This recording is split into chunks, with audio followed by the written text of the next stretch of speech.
चुकीच्या खाण्यापिण्याच्या सवयी आणि खराब लाईफस्टाईल यामुळे हल्ली बऱ्याच जणांना डायबिटीज होत आहे।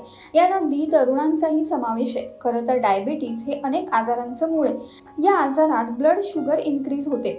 हा एक अतिशय धोकादायक आजार आहे। डायबिटीजचे टाइप्स सुद्धा आहेत, त्यामुळे अनेकांना कळतही नाही की स्वतःला डायबिटीजचं लक्षण दिसतंय की नाही।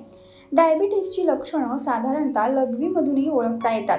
डायबिटीजचं पहिलं लक्षण बहुधा लघवीच्या रंगात दिसून येतं। लघवीचा रंग इतरही अनेक आजारांचे संकेत देत असला तरी डायबिटीज आहे की नाही हे सुद्धा ओळखता येतं। त्यामुळे तुम्हाला जर लघवीचा रंग वेगळा दिसत असेल तर तुम्ही तात्काळच डॉक्टरांची भेट घ्यायला हवी। जाणून घेऊयात काही सामान्य लक्षणे।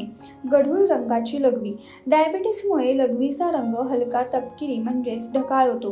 खरं तर डायबिटीसमुळे रक्तातील ग्लुकोजचं प्रमाण वाढतं, जे संपूर्ण शरीरात पसरू लागतं आणि ही साखर शेवटी लघवीद्वारे बाहेर पडू लागते।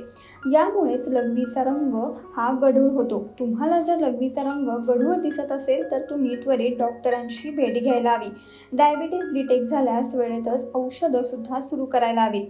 दुसरे लक्षण म्हणजे लघवीच्या गंधात बदल होणं। लघवीमध्ये साखरेचं प्रमाण जास्त असल्यास ग्लुकोज सारखा वास येतो, म्हणजेच त्याचा वास फळांसारखा होऊ लागतो आणि गोड वासही येऊ लागतो। काही व्यक्तींमध्ये या लक्षणाच्या आधारे हे समजू शकते की त्या व्यक्तीला डायबिटीज झाला आहे। तिसरे लक्षण म्हणजे वारंवार भूक लागणं।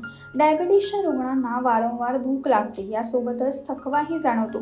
जर तुम्हाला जास्त भूक लागत असेल, वारंवार तहानही लागत असेल आणि लघवी सुद्धा होत असेल तर तुम्हाला डायबिटीस झाला असण्याची शक्यता नाकारता येत नाही।